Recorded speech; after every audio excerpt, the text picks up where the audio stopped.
नमस्कार दोस्तों। वैदिक काल के दूसरे भाग में मैं आपका स्वागत करता हूँ। मेरा नाम है शरद सहारे।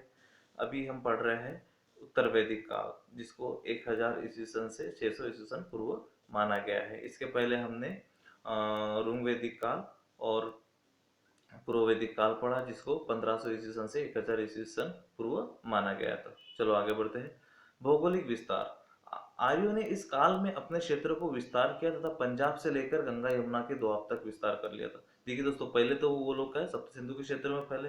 सप्त सिंधु क्षेत्र में जब तक थे वो भूमक्कड़ स्वभाव के ही थे। बाद में उत्तर वैदिक काल में वो गंगा तक पहुंचे। अब उनको एक स्थायी जमीन मिलने लगी थी जिसमें वो खेती योग्य थी, तो अब उनका व्यवसाय भी बदल गया था। शुरू में उन्होंने जलाकर जंगल साफ की तथा 1000 ईसा पूर्व के मध्य लोहे से बने औजारों से। देखिए दोस्तों, लोहे आज जो अणुबम अलग अलग बम का आविष्कार होता है जिसके कारण दुनिया बदल जाती है, उस समय सिर्फ एक लोहा ही था जिसने दुनिया बदल दी थी। इसी के कारण शायद लोहे की खोज के कारण ही जंगल साफ हुए, उसके कारण वो स्थायी बन गए। खेती में ज्यादा वो मुनाफा मिलने लगा। जो वो कुम्भकर्ण स्वभाव के थे वो अभी स्थायी होने लगे थे। इसके कारण तलवार के लोहे के तलवारें बनने लगी, औजारें बनने लगी, जिससे युद्ध होने लगे, जन महाजन में बदल गए। शायद इसलिए 6वीं शताब्दी में भगवान बुद्ध और भगवान महावीर इन जैसे अहिंसा पुरुषों की जरूरत पड़ी।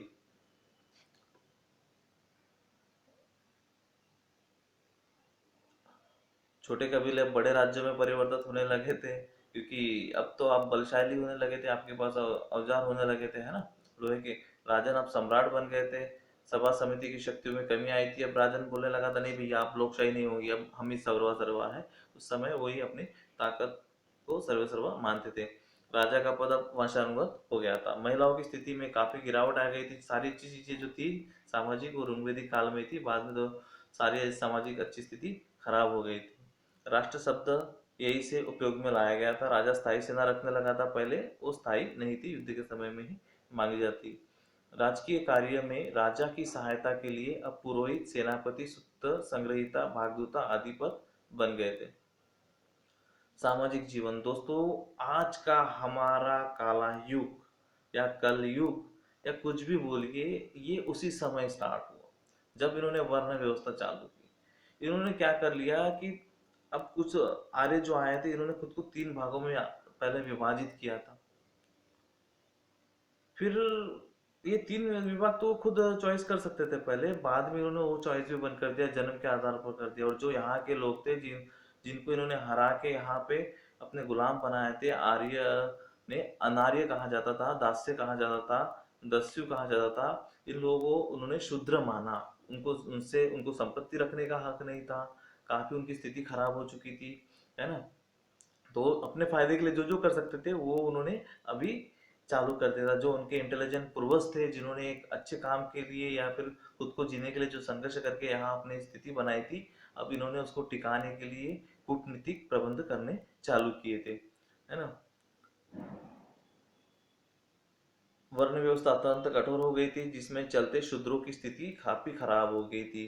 पुरुष जीवन 4 आश्रम में विभक्त हो गया था। ब्रह्मचार्य, यह ग्रस्त, संन्यास, वानप्रस्थ। दोस्तों, इसके बारे में पूछता, वैसे तो 8 तरह के आश्रम बाद में हो गए थे, लेकिन वैदिक काल में 4 तरह के था, जिसको 25-25 का वर्षों के 4 भाग में विभाजित किया गया है।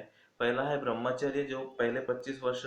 दूसरा जो है 25 वर्ष गृहस्थ, मतलब 0 से 25 वर्ष ब्रह्मचर्य है। 26 से 50 तक गृहस्थ जीवन जीना है ना।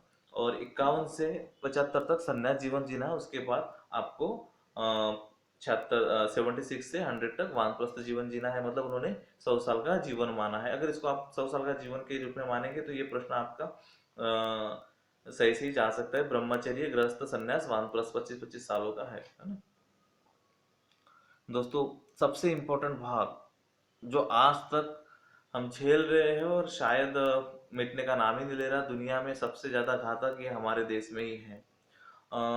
आर्यों ने क्या किया, पहले शुरुआत में अपने राज्य पाट को स्थापित करने के लिए यहाँ के लोगों को गुलाम बनाया, खुद को 3 क्षेत्रों में विभाजित कर लिया था।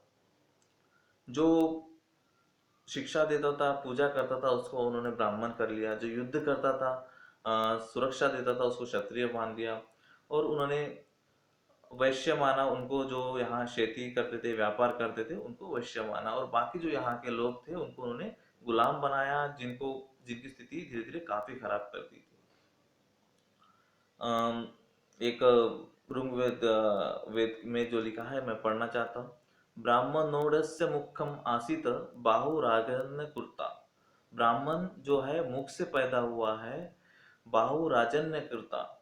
जो क्षत्रिय थे वो बाहु से जन्मे हैं। उदत्त दस्य देश पादम्य, जांगों से वैश्य पैदा हुए। शूद्रो अजायत, शूद्र जो है ये पावों से पैदा हुए। देखिए दोस्तों, जो आर्य वंश है, जो आज भी, मैं इस पे कंट्रोवर्सी नहीं करना चाहता हूँ, सिर्फ शिक्षा लेनी चाहती है, आप मेरी दृष्टिकोण समझिए, मैं आपको सिर्फ शिक्षा देना चाहता हूँ। ठीक है।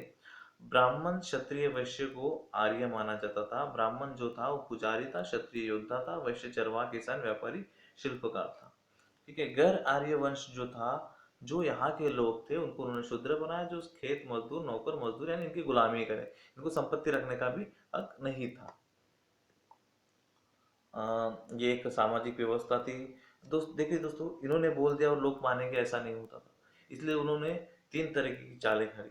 पहली कि भैया ये देव की आज्ञा है, देव ने ही ये जन्म दिया है ना। दूसरा ये कि इनका बोलना ऐसा था कि आर्य जो है अ, मुख से लेके पैर तक चार भागों में विभाजित किया है। उसमें ब्राह्मण जो है वो मुख से, क्षत्रिय जो है अपने भुजाओं से, वैश्य जो है जांघों से, और शूद्र जो है अपने पैरों से हुआ है। तो पहला तो उन्होंने जन्म के आधार पे ही बोल दिया कि देवी शक्ति है। दूसरा जन्म के आधार पर।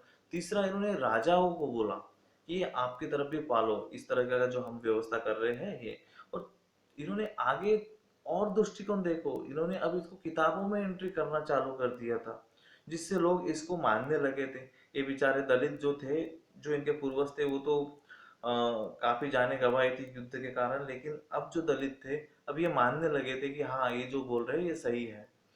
या फिर हमें जो किताबें दिखाई जाती है वो जो हमारे वेदों के आधारित ही दिखाई जाती है, जबकि उस समय भारतीय जो लैंग्वेज थी, पाली, प्राकृत और तमिल, इन लैंग्वेजों से इतिहास चलता था। उस किताबों को काफी नष्ट किया गया है, जिसके बारे में हमें यहाँ से सही सी जानकारी नहीं मिलती है। और सिर्फ संस्कृत में लिखी हुई, जिनको पढ़ने का और पढ़ाने का अधिकार ब्राह्मणों को था, वही किताबें उपलब्ध है, जिसके कारण ये लोग भी अब उसको मानने लगे थे। देखिए, कंपेयर करिए, मैं जो बता रहा हूँ, है ना, ज़्यादा मैं मुंह से बोल नहीं सकता हूँ। इतिहास के बारे में ही पढ़ो, आप लोगों के कंट्रोवर्सी में मत जाओ। विवाह के प्रकार चार तरह के थे। ब्रह्म, अपने ही समान जाति में विवाह करना। देव, देव को दासी बनाना। अनुलोम, अपने से उच्च वर्ण के पुरुष द्वारा निम्न वर्ण की महिला से विवाह करना। दोस्तों, पुरुष ही पितृसत्तात्मक इसमें दिखता है कि पुरुष जो है निम्न वर्ग की महिला से शादी करेगा तो उसका जो है धर्म नीचे हो जाएगा। मतलब धर्म बोले तो उस विवाह को अनुलोम माना जाएगा, योग्य नहीं माना जाएगा। प्रतिलोम यानी उच्च वर्ण की महिला से शादी करना। जो पुरुष उच्च वर्ण की, यानी क्षत्रिय पुरुष ब्राह्मण की लड़की से शादी करता है तो उसको प्रतिलोम बोला जाएगा, है ना। ब्रह्म विवाह का मतलब आप ये मत समझिए कि ब्राह्मण लड़की ब्राह्मण लड़के से शादी करना ही ब्रह्म है। वो भी है, क्षत्रिय क्षत्रिय से शादी करना, उसको भी ब्रह्म विवाह माना जाता है, यानी ब्रह्म की आज्ञा से हुई शादी। आर्थिक स्थिति, निष्ठ ने गाय का स्थान ले लिया था। मतलब पहले गाय से लेन देन विनिमय चलता था, अभी उससे होने लगा था। ऋग्वेद में सोने, तांबा तथा कांसे के सिक्कों का उपयोग बताया गया है, परंतु उत्तर वैदिक काल में सीसा, चांदी तथा लोहे के सिक्कों का प्रयोग होने लगा था। धार्मिक जीवन में अभी कर्मकांड बहुत बढ़ गए थे दोस्तों। अब इन्होंने खुद की जीवन शैली बनाने के लिए काफी कर्मकांड चालू किए थे। और अब मैं ज्यादा उसके बारे में नहीं बोलता हूँ। प्रजापति, पहले जो इंद्र प्रमुख देवता थे ऋग्वेदिक काल में, उत्तर वैदिक काल में प्रजापति प्रमुख देवता बन गए थे, तथा विष्णु को संरक्षक का दर्जा मिल गया था। दोस्तों, हमें वेदों के, वेद जो है, आप इसमें कभी भी प्रश्न पूछ सकता है, वेद जो है ये लिखित नहीं था। वेद 1000 वर्षों तक या फिर कई वर्षों तक एक द्वारा दूसरे को दी जाने वाली शिक्षा थी, दूसरे को बताया जाता था, इसलिए इसमें काफी बदल आने के भी चांसेस है।